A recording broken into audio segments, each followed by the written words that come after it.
하나님 우리에게 은혜 베풀어 주실 줄로 믿습니다. 이 아름다운 찬양과 함께 우리에게 또 진리의 말씀이 선포될 때 우리의 몸과 영혼과 우리의 육체까지도 살아나는 놀라운 예배의 감격의 은혜를 누리시기를 축복합니다. 2월 비전 세움의 달, 여러분 계속 우리는 비전 시리즈 말씀을 듣게 될 것입니다.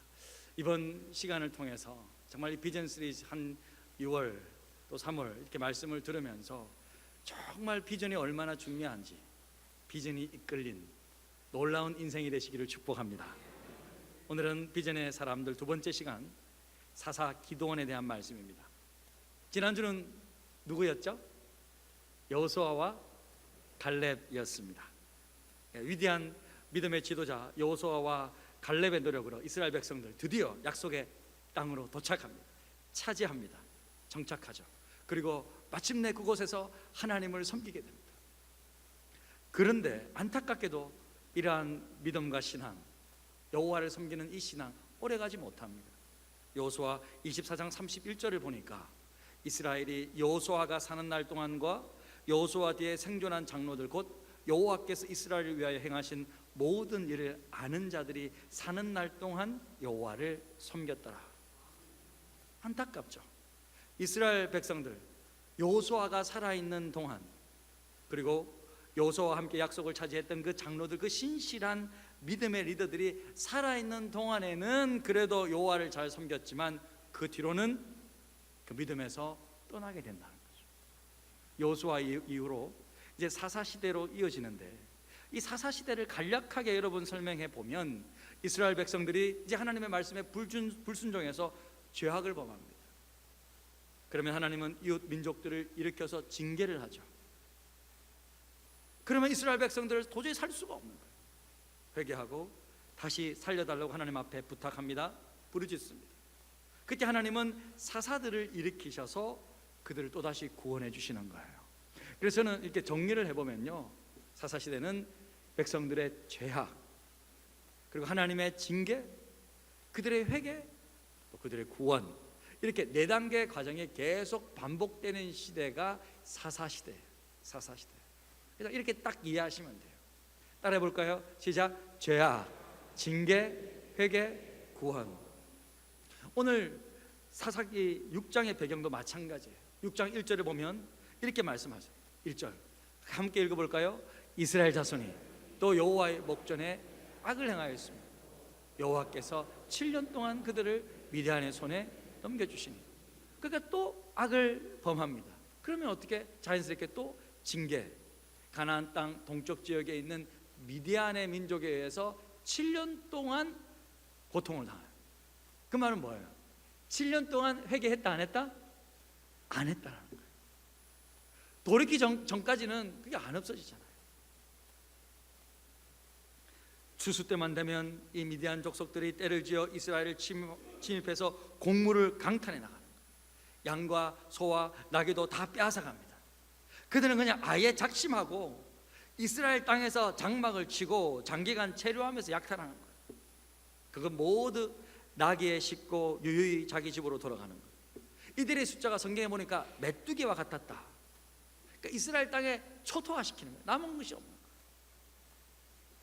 그래서 이스라엘 사람들 어렵게 차지한 자기 땅이지만 산에서 웅덩이를 파고 물을 길어야 되니까 또 굴과 산성을 만들고 음식물과 자기의 처자식들 숨기고 그냥 자기들 땅이지만 땅에서 두더지처럼 올라왔다가 숨었다가 올라왔다가 숨었다가 그렇게 생활하고 있는 거예요. 하나님은 한 선지자를 보내주셔서 왜 그들이 이런 고통을 당하게 되었는지 설명해 줍니다. 10절에 보니까 내가 또 너에게 이르기를 나는 너희의 하나님 여호와이니 너희가 거주하는 아모리 사람의 땅의 신들을 두려워하지 말라 하였으나 너희가 내 목소리를 듣지 아니하였느니라 하셨다 하니라. 여기서 아모리 사람의 땅의 신들이란 뭐죠? 우리가 잘 아는 바알과 아세라를 말합니다. 바알과 아세라는 그 땅에서의 풍부의 신이잖아요. 풍요의 신이에요. 그러니까 농사를 잘 짓게 만드는 그런 어떤 그 지역 모든 사람들이 섬기는 신입니다. 이스라엘 백성들이 하나님을 섬기면서 그 땅에 들어갔지만 여호수아와 그의 장로들이 살 동안에는 하나님을 섬기는데 그들이 이제 신앙이 사실은 전수가 제대로 안 됐던 거죠. 다음 세대를 양육하지 못했습니다. 솔직히 안타까움이죠. 그들이 죽고 나니까 이제는 더 이상 그 자녀들이 교회 안 가는 거예요. 하나님 안 섬기는 거예요. 그 땅의 신들을 섬기는 거예요. 세상이 좋아서 세상 신을 섬기는 거예요. 그렇게 바뀌어버렸어요. 하나님은 이렇게 자기를 경외하는 것보다 그들의 먹고 사는 문제 때문에 바알과 아세라를 더욱 두려워하는 그들에게 진노하신 것입니다. 하지만 이스라엘 백성들이 이 미디안의 압제가 너무 고통스러우니까 하나님께 다시 한번 살려달라고 부르짖습니다. 그래서 이제 하나님은 기드온이라는 한 사람을 사사로 세워 구원하고자 하는 것입니다. 그 땅을 살리고 이스라엘 백성들을 구원하시고자 하나님은 지금 기드온에게 찾아가셔서 말씀합니다. 어떻게 해요? 12절입니다. 자, 보시겠습니다. 함께 읽습니다. 시작. 여호와의 사자가 기드온에게 나타나 이르되 큰 용사여 여호와께서 너와 함께 계시도다 하며, 하나님은 기드온에게 큰 용사라고. 오늘 설교 제목 큰 용사여 일어나라. 큰 용사. 그런데 이 말을 듣는 기드온은 기가 막히는 거예요. 지금 큰 용사는커녕 미디안 사람들에게 들키지 않으려고 눈치 보면서 자기가 가지고 있는 그 곡식을 그 좁은 포도주 틀에서 밀을 타작하고 있기 때문에 여호와의 사자는 그를 향해 큰 용사라고 부르면서 하나님께서 너와 함께 하신다 약속해 주시는데 도저히 기드온은 그 말을 믿기 힘든 거예요. 오히려 여호와의 사자에게 따집니다. 지금 사람 놀리는 거예요. 지금 뭐가 하나님이 함께 하시는 거예요. 지금 원망하고 있습니다. 그런데 여러분, 바로 기드온의 이런 믿지 못하는 모습이 저는 바로 오늘날 우리 성도님들의 모습일 수도 있다, 그런 생각이 들었습니다. 하나님은 여전히 우리와 함께 해주시겠다고 약속해 주시는데 우리는 믿지 못하는 거예요.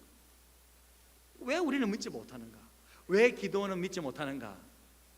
그 이유가 두 가지인데, 첫 번째는 현재의 어려움, 현재의 고난에 대한 잘못된 해석 때문입니다. 사사기 6장 13절을 제가 한번 읽어드리겠는데 한번 보세요. 기드온이 그에게 대답하되 오 나의 주여 여호와께서 우리와 함께 계시면 어찌하여 이 모든 일이 우리에게 일어났나이까? 또 우리 조상들이 일찍이 우리에게 이르기를 여호와께서 우리를 애굽에서 올라오게 하시는 것이 아니냐 한 그 모든 이적이 어디 있나이까? 이제 여호와께서 우리를 버리셨잖아요. 버리사 미디안의 손에 우리를 넘겨주었나이다. 지금 이 말은 무슨 말이죠? 하나님이 함께 하시는데 어떻게 우리에게 이런 고통이 있습니까? 하나님이 함께 하시는데 우리가 우리 미디안으로부터 이런 어떤 고통을 당합니까? 여호와 하나님 우리를 버리셨잖아요. 그래서 우리가 고통받는 거잖아요. 지금 이렇게 말하고 있는 거예요. 여러분, 우리도 그렇게 자주 말하지 않습니까? 목사님, 하나님이 함께 하신다면 왜 이런 고통이 찾아옵니까? 하나님이 살아계시면 어떻게 우리 집에 이런 일이 발생될 수 있습니까? 저는 이런 이야기 많이 들었어요, 목회를 하면서. 그러면서 믿음 생활 잘 하시다가 떠나시는 분들을 봤어요.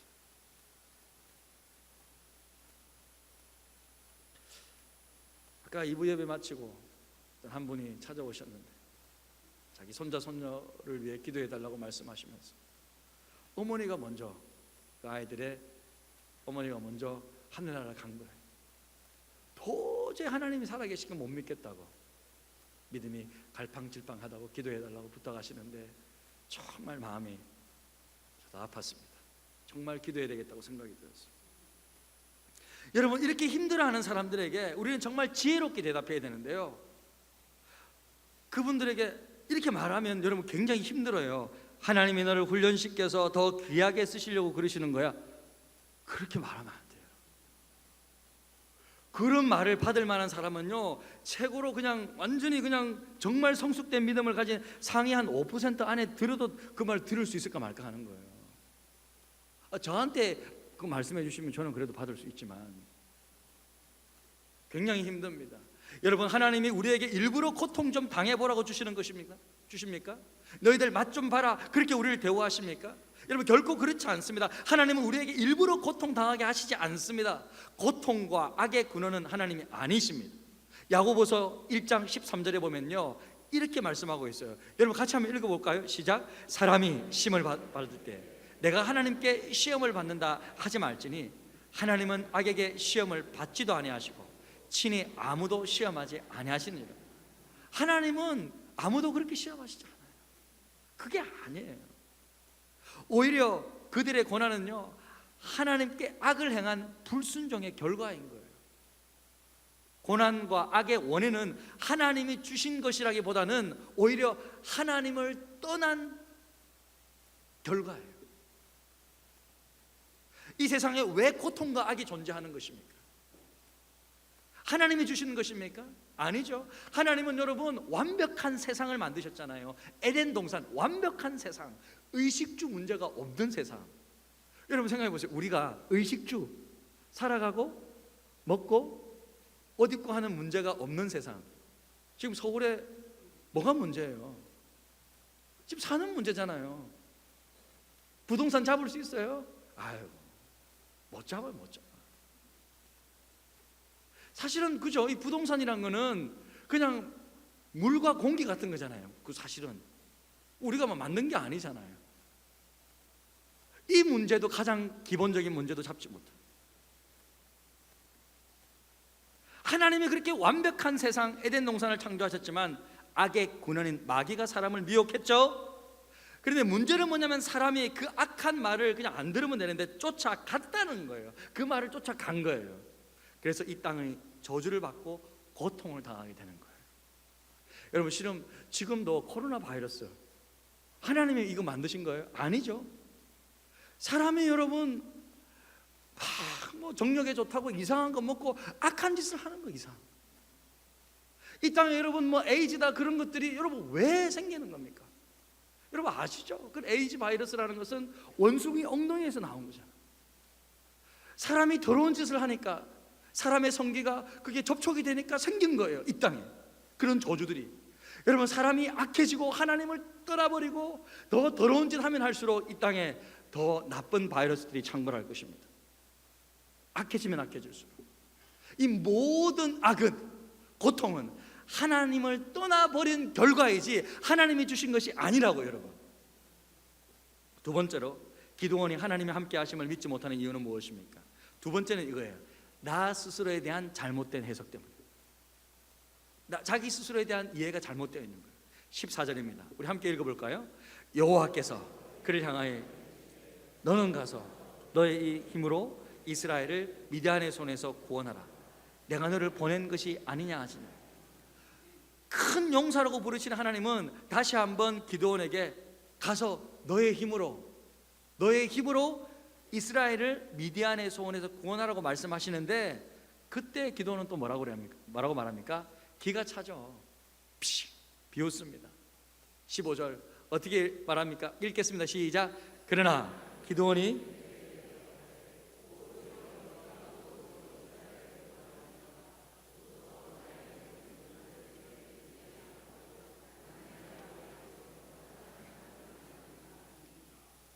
지금 기드온이 뭐라 그럽니까? 뭐라고요? 가서 이스라엘을 구원하라고요? 아이고, 우리 집은 제일 약한 집안이에요. 우리 아버지는 그 중에서도 제일 약하고요. 한마디로 뭐예요? 저는 찌질이에요, 찌질이. 저는 별 볼 일 없는 지파 중에서 가장 미천한 사람인데 내가 무슨 이스라엘을 구원합니까? 그렇게 스스로를 평가하는 거죠. 하나님의 음성은 듣지 못하고, 하나님이 자기에게 어떻게 말씀하시는지는 듣지 못하고, 여러분 그냥 그렇게 말하는 거예요. 인간적인 기준으로. 여러분은 어떻습니까? 제가 한번 우리 성도님들을 만나보면 한 번씩 이런 소리를 하세요. 목사님, 저는 배운 것이 없었어요. 저는 가진 것이 너무 없었어요. 저는 이래서 안 되고요, 저래서 안 되고요. 이런 말을 많이 하죠. 이해는 되지만 안타깝게도 우리 사역자 중에 한 분도 제가 막 축복의 말씀을 해주면 아유 목사님, 제가 무슨 능력이 있다고 제가 뭐 그런 일을 감당할 수 있겠습니까? 이런 말을 하는 거예요. 그거 겸손 아니에요. 한 번만 더 그렇게 이야기하면 저한테 혼날 거예요. 왜곡된 해석이죠. 우리는 자주 이 세상의 기준에 따라 너무나도 세속적인 기준을 따라 자신을 판단하고 자신의 가능성과 잠재력을 닫아버리는 경우가 있다는 거예요. 여러분 잘 들어보세요. 사람은 내가 나 스스로를 어떻게 인식하느냐에 따라 내 미래는 달라지는 거예요. 내 인생은 달라져요. 영적인 시각 없이 육신의 눈으로만 자신을 바라본다면 두 가지 길로 빠져요. 세상에서 조금만 잘 나가도 교만에 있어서 기고만장하게 행동하거나, 반대로 또 조금만 문제가 생기고 어려움을 닥치면 열등감에 빠져서 나는 실패한 인생이라는 말을 서슴없이 내뱉는 자기 비하에 빠질 수 있다. 둘 중에 하나예요. 조금만 잘 되면 조금만 안 되면 교회도 안 나와. 그래서 여러분, 우리는 영적인 눈으로 자기를 바라볼 수 있어요. 영안이 열려야 합니다. 영안이 떠져야 합니다. 여러분, 왜 우리가 기도합니까? 일용할 양식을 위해서도 기도하지만 정말 진짜 기도해야 되는 이유는 뭐냐면 영안을 뜨기 위해 기도하는 거예요. 할렐루야. 영안이 열리기 위해 기도하는 거예요. 여러분, 열왕기하 6장을 보면요, 아람 왕이 등장하죠. 이스라엘의 원수 중에 하나인 아람 왕이 전쟁만 이스라엘과 하면 지는 거예요. 왜냐하면 엘리사 때문이거든요. 엘리사가 다 알려주거든요. 그래서 이 엘리사를 잡기 위해서 엘리사가 살고 있는 그 동네에 다 진을 쳐서 이제 아람 왕의 군사들이 다 이렇게 에워쌌어요. 하루는 이제 엘리사의 이 사환 심부름꾼이 자고 일어나서 이제 나가 보니까 자기 집 주위에 그 동네 쭉 그 아람 왕의 군사들이 다 둘러싸여 있는 거예요. 엘리사에게 말합니다. 내 주여, 우리가 어떻게 할까요? 우리 이제 죽었습니다. 그때 엘리사가 뭐랍니까? 두려워 말아라, 걱정하지 말아라. 미소를 짓고 있는 거예요. 우리와 함께 한 자가 그들과 함께 한 자보다 많다, 그렇게 말하죠. 그렇게 말해줘요. 그러면 사환은 못 믿는 거죠. 왜? 우리 지금 둘이밖에 없는데 어디 있어요? 그랬더니 믿지 못하자 기도해 주잖아요. 기도하는 영안이 열립니다. 같이 읽겠습니다. 열왕기하 6장 17절 시작. 기도하여 이르되 여호와의 원하건대 그의 눈을 열어서 보게 하옵소서 하니 여호와께서 그 청년의 눈을 여시매 그가 보니 불말과 불병거가 산에 가득하여 엘리사를 둘렀더라. 할렐루야. 엘리사가 영안을 열어달라고 기도했더니 그 청년이 영안이 열렸어요. 그러니까 하나님께서 보내신 하늘의 천군 천사, 불말과 불병거가 엘리사 주위로 꽉 있는 거예요. 훨씬 더 많이. 사랑하는 성도 여러분, 영안이 열려야 합니다. 하나님이 지금 여러분과 함께 하는 것을 볼 수 있어야 합니다. 그래야지만은요, 나의 존재를, 나의 가치를 제대로 인식할 수 있는 거예요. 지난달에요, 우리 교회 한 성도님께서 특별 새벽 기도 때 셋째 날에 새벽에 기도하는 중에 강단에서 제가 손 들고 쫙 기도하는데 예수님의 모습을 보게 됐다는 거예요. 예수님의 모습을 보게 됐다는 거예요. 40년 동안 처음이래요. 하나님께서, 저는 믿어요, 하나님께서 그 순간 영안을 열어주신 거죠. 하나님이 열어주시니까 주님이 우리와 함께 하는 것이 보이는 거예요. 여러분, 놀랍게도 그 주간 또 주일 예배 드리는데 제가 헌금 기도하는데 또 한 번 보여주셨다는 거예요. 원래 하나님 그렇게 하시거든요. 그거 본 거 진짜야 하면서 한 번 더 확인시켜 주시거든요. 할렐루야. 또 보시게 된 거예요. 그래서 이분이 그냥 간증만 하면, 지금 한 달이 지났는데도 간증만 하면, 그 말만 하면 눈이 빨개지시고 눈물이 흐르시고 너무 감격스러웠어요. 생각만 하면 감격스러워요. 영안이 열려 우리와 함께 계시는 주님을 볼 수 있다면 내가 나를 작고 미약한 존재로 여러분 여길 수가 있겠습니까? 아니죠. 예수님도 현재의 눈으로 제자를 뽑지 않으셨잖아요. 영안으로 딱 보셨잖아요. 그 평범한 베드로, 기껏해 어부잡, 죄송합니다, 물고기 잡는 분들에게 기껏해 어부가 아니라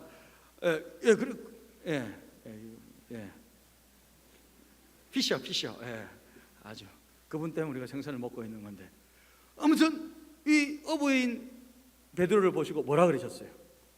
요한복음 1장 42절에 뭐라 그러셨어요? 읽겠습니다. 시작. 예수께서 보시고 이르시되 내가 요한의 아들 시몬이니 장차 게바라하리라 하시되. 게바가 뭐죠? 반석.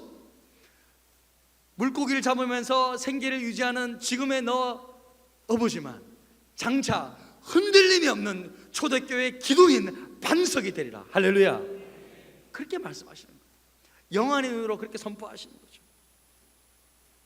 저는 2004년 5월에 고려신학대학원 도서관 2층에서 밤 한 10시쯤 마틴 로이드 존스의 목사님이 쓰신 목사와 설교라는 책, 유명한 책인데 그 책을 제가 읽는 중에 성령의 음성을 듣습니다. 자, 그때는 성령 세례를 받기 전이었어요. 하지만 주님과 교제하는 시간이 좀 많다 보니까 하나님의 음성을 들을 수 있는 하나님과 교제하는 법을 이제 배웠어요. 갑자기 책을 읽고 있는데 성령께서 저에게 받아 적으라고 하시는 거예요. 너무 놀래가지고 무서워서 제가 이제 바로 그 책상 밑으로 무릎을 꿇고 이렇게 했어요. 그래서 이제 그때 줄 긋고 있는 그 빨간색 볼펜으로 받아 적으라니까 제가 받아 적기 시작하는 거예요. 무슨 말씀 하시려나 하시면서 받아 적는데 갑자기 위대한 설교자는 딱 그러시는 거예요. 그래서 제가 받아 적었죠. 위대한 설교자는 위대한 지성에서 나온다 그러시는 거예요. 그 위대한 지성에서 나온다. 위대한 설교자는 위대한 인격에서 나온다. 위대한 인격에서 나온다. 위대한 설교자는 위대한 영성에서 나온다. 위대한 설교자는 위대하신 하나님으로부터 나온다. 제가 딱 받아 적고 볼펜을 떵 떨어뜨리고 이제 구불기 시작했어요. 눈물 콧물 다 흘리고 내같이 부족하고 연약한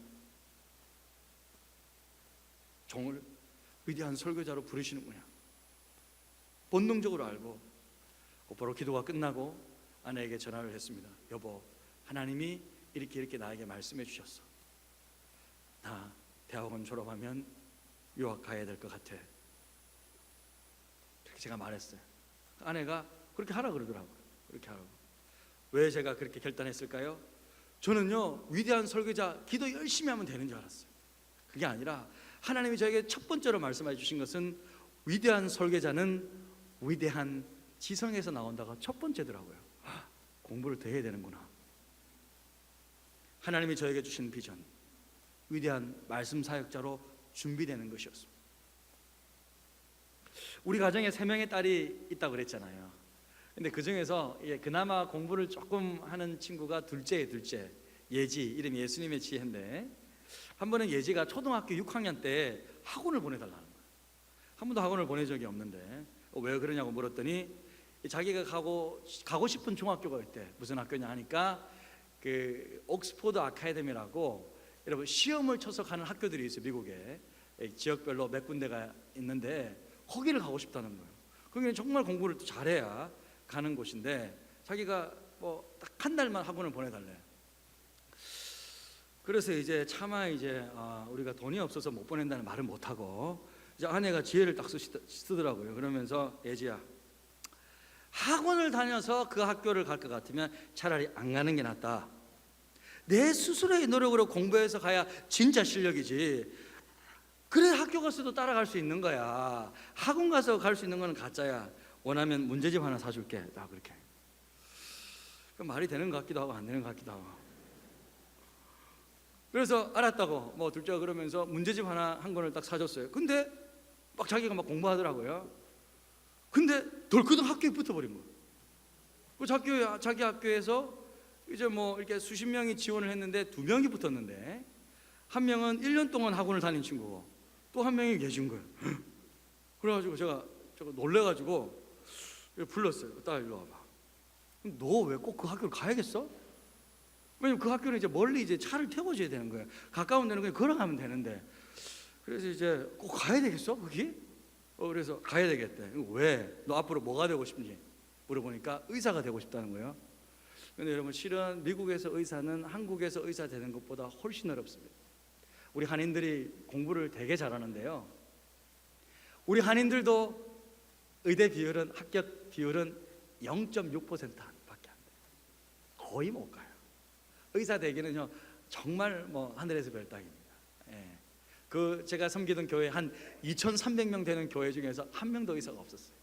그러니까 제가 그런 것들을 너무 잘 아니까 딸을 불러다가 딸 그래 너희 원함은 뭐 원함이지만 의사는 정말 공부를 많이 해야 되고 못 될 수도 있으니까 다른 것들도 한번 생각해 보자. 그래서 의사 안 되면 뭐 할 거니? 그럼 물어보니까 우리 딸이 하는 말이 그러면 나는 아빠처럼 목사가 될 거야 그러는 거야. 그런데 저는 그 말이 기분이 나쁜 거예요. 뭐? 의사가 못되면 목사가 된다? 뭐? 야, 일로 와봐. 무슨 소리야 지금? 이 세상에서 가장 공부를 많이 하고 가장 똑똑한 사람이 목사 되는 거야. 의사 왜 목사야? 그런 거 아니야. 그리고 아무리 공부를 잘한다 하더라도 하나님이 부르시지 않으면 목사 될 수 없어. 되고 싶어, 하고 싶어서 되는 것도 아니야. 하나님이 부르셔서 할 수 있는 거야. 그러니까 갑자기 우리 딸이 눈이 깜빡깜빡하더니 아 그래? 아빠 미안. 그럼 의사나 해야겠네? 뭐 그러더라고. 그렇지. 하나님 안 부르시면 못해. 너. 사랑하는 성도 여러분, 제가 틀린 말 했습니까? 목회자는 이 세상에서 가장 똑똑한 사람이 해야 된다고 저는 믿습니다. 그냥 일반 직장을 다니다가 안 되면 목회를 하는 것이 아니라 그게 아니죠. 목회자는요 그 누구보다도 공부를 열심히 해야 합니다. 공부하고 또 공부하고 배우고 또 배우고 목사가 되어서도 계속 연구하고 겸손히 독서하고 묵상하고. 저는 목사에 대한 기준이 아주 높습니다. 저 스스로가 목사가 얼마나 중요한 사람인지 알기 때문에 아무나 목사가 되어서는 안 된다고 생각해요. 저는 수많은 친구들이 저에게 왔을 때 그 신학교 가라고 했던 사람 딱 2명밖에 없어요. 지금까지. 성경을 잘 아는 것 기본이고요. 이 세상을 이해해야 합니다. 문화를 이해해야 합니다. 사람을 이해해야 합니다. 세계를 이해해야 합니다. 폭넓고 다양한 생각들이 있어야 됩니다. 포용력도 있어야 됩니다. 그뿐만 아닙니다. 하나님을 향한 깨끗한 양심이 있어야 돼요. 성도를 향한 진실된 사랑이 있어야 겨우 목회하는 거예요. 그뿐입니까? 어떤 이야기를 듣더라도 견뎌낼 수 있는 강인한 뚝심과 인내심이 있어야 되는 거예요. 그러니까 여러분, 한 사람의 좋은 목사가 준비되는 건 보통 일 아니에요. 한 명의 그 조종사, 파일럿 조종사를 기르는데 뭐 얼마 한 200억 정도 든다고 해요. 미국에서. 그 사람한테 투자하는 거. 저는 더 큰 노력이 필요하다고 생각해요. 이렇게 힘든 일인데도 목회자들이 그 길을 가는 것이 이유는 무엇입니까? 하나님이 불러주셨기 때문입니다. 하나님이 소명해 주셨기 때문에, 하나님이 나를 불러주셨기 때문에, 이것이 우리의 숙명이고 사명이기 때문에 힘들게 가는 거예요. 나 자신에 대한 분명한 인식이 필요하다는 거예요. 목회자들만 그렇습니까? 여러분들도 마찬가지가 아니겠습니까? 직장생활 하면서, 사업하면서, 가정일 돌보면서 교회 섬기는 거 어디 쉬운 일입니까? 때로는 내가 꼭 이렇게까지 해야 하나? 내가 무슨 목회자도 아니고 꼭 이렇게까지 해야 되나? 집에서도 또 우리의 원수님들이 이야기하잖아요. 당신 꼭 그렇게까지 해야 돼? 그렇게 교회 미쳐서 그렇게 살 거야? 우리 원수들이 또 그렇게 이야기하죠. 원수를 또 사랑해야 되지만, 그럼에도 불구하고 꾸역꾸역 나와서 하나님을 예배하며 하나님을 섬기는 이유가 무엇입니까? 하나님이 나를 거룩한 예배자로 불러주셨기 때문입니다. 하나님이 나를 하나님의 자녀로 불러주셨기 때문에, 하나님이 나를 거룩한 성도로 불러주셨기 때문입니다. 할렐루야, 아멘. 그래서 여러분, 기도원은 현재의 고난에 대한 잘못된 이해, 자기 자신에 대한 잘못된 해석을 가지고 자기는 결단코 하나님께 쓰임받을 수 없다고 생각했던 거예요. 하지만 하나님은 또다시 기도원에게 나타나셔서 말씀하시는 거예요. 16절 함께 읽어볼까요? 시작. 여호와께서 그에게 이르시되 내가 반드시 너와 함께 하리니 내가 미디안 사람 치기를 한 사람 치듯 하리라 하시니라. 아무리 기도원이 도망가고 이래 말하고 보고 저래 말해도 나는 안 됩니다, 나는 못합니다, 너무 고통스럽습니다, 지금 이 현실을 이해할 수도 없습니다, 그렇게 말해도 하나님은 뭐라고 하십니까? 이렇게 말씀하시고 저렇게 말씀하시고, 결코 하시는 말씀은, 하나님은 기도원을 향해 이렇게 말씀하시는 거예요. 큰 용사여 일어나라. 한번 따라해 봅시다. 큰 용사여 일어나라. 옆 사람을 향해서 큰 용사여 일어나십시오.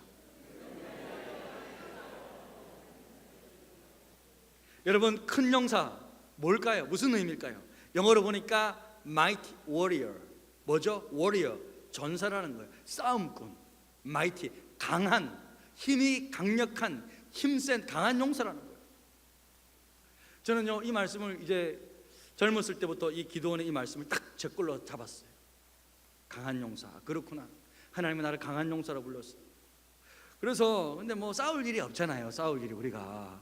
그래서 저는요 이 장난삼아 하는 내기도 무조건 이기는 거예요. 가볍게 안 넘어가는 거예요. 저는 모든 운동을 입으로 합니다. 입으로. 예, 탁구도 입으로 하고. 그래서 무조건 그러니까 보통 때는 그냥 가볍게 이렇게 치다가 뭐 내기가 걸려 있으면 뭐 승부사의 기질이 발휘하는 거예요. 예? 그냥 뭐 런닝구 같은 거 딱 하나 있고 일로 와 이러면서 이제 말로 하는 거죠. 그 저기 있네 하면서 이쪽으로 딱 보내고. 이번 주도 우리 청년들과 같이 한 12명 모여서 축구했어요. 우리 공을 찼거든요. 이제 새로운 친구 한 2명 정도 전도한다고 제가 이제 나가서 공을 차는데 제가 이겼겠습니까? 졌겠습니까? 이겼죠. 안 집니다. 막 청년들은 막 그냥 힘차게 저한테 달려오더라고요. 담임 목사한테 이럴 수 있나 이러면서 입으로 축하는 입으로. 그래 싹 해가지고 딱 2골 넣고 바로 이겼죠. 할렐루야. 여러분 농담처럼 들리더라도 저는요 저는 이제 교육자 수련회 때도 볼링 한 게임 쳤거든요. 무조건 이기는 거예요. 이길 때까지 이기는 거예요. 이기는 거죠. 무조건 이기는 거죠. 네. 왜냐하면 이 승리의 에너지 때문에. 제가 혹시라도 여러분 정말 실은 우리가 이렇게 즐겁게 예배드리지만 모든 것들이 영적인 싸움이에요. 가로막고 있거든요. 제가 예수 이름으로 늘 승리를 원하고 여러분들을 정말 영적으로 승리케 하기 위해서 저에게는 늘 승리의 에너지를 가지고 있는 거예요. 뭐 장난삼아 하는 게 하나 없어요. 내기가 딱 들어가면 그렇게 얘기해요. 제가 하나님 편에 딱 안에 있으면 나는 비록 약할지라도, 나는 비록 힘들지라도, 나는 비록 능력이 없을지라도 내가 하나님 앞에 쑥 들어가 있으면 하나님께서 승리케 해주시는 거예요. 이거는 하나님의 말씀이에요. 성경에서 가장 큰 용사가 누구인지 아십니까? 말씀해 보니까 출애굽기 15장 3절 같이 읽어볼까요? 시작. 여호와는 용사시니 여호와는 그의 이름이시니. 누구가 용사라고요? 여호와가 용사라고요. 성경에서는요 싸움꾼이 누구냐면요 여호와 하나님이세요. 이사야서 42장 13절 같이 읽어볼까요? 여호와께서 용사같이 나가시며 전사같이 분배하라 외쳐 크게 부르시며. 여호와께서는 용사같이 나가주시는 거예요. 전사같이 싸워주시는 거예요. 전쟁에 가장 능한 분이십니다. 시편 24편 8절 같이 읽습니다. 영광의 왕이 누구시뇨? 강하고 능한 여호와시오 전쟁에 능한 여호와시로. 할렐루야. 하나님이 이 세상 가장 강력한 전사이시고 가장 전쟁에 능한 싸움 왕이시기 때문에 그 용사 되시는 하나님과 함께 있다면 누가 이길 수 있겠습니까? 여호와께서 우리와 함께 하시면 누가 이길 수냐? 아무도 못 이긴다는 거예요. 내가 아무리 약하고 아무리 부족하고 아무리 연약하더라도 결국 강한 용사 되시는 그 하나님이 내 속에 계시고 내가 그 하나님 편에 서 있다면 어떠한 강한 종대도 승리할 수 있다는 거. 할렐루야. 여러분 왜 우리가 목회자를 존경합니까? 하나님 편에 서 있다고 믿기 때문이죠. 하나님이 함께 하셔서 우리를 강한 용사로 만드시는 이유 무엇입니까? 할 일이 있기 때문에. 할렐루야. 기도원 그렇게 부르신 이유가 뭐예요? 이스라엘을 구원할 용사로 불러야 그들이 할 일이 있다. 기도원에게 사명이 있다는 거예요. 비전이 있다. 우리에게는 이룰 비전이 있습니다. 그래서 하나님이 저와 여러분을 용사로 부르시는 거예요. 결국 우리를 강한 용사, 강력한 전사로 만드셔서 마귀를 박살내고 이 땅에 잃어버린 영혼들을 주께로 인도하기 위해 주께서는 강한 용사, mighty warrior, 강력한 전사, 전쟁에 능한 싸움꾼으로 영적인 싸움에서 승리해서 한 명도 놓치지 않고 잃어버린 영혼들 주님께로 인들고 구원해 나가는 놀라운 사명을 저와 여러분 감당하게 하실 것입니다. 할렐루야. 큰 용사여 일어나십시오. 여러분 한번 일어나 보실까요? 일어나 보실 거예요.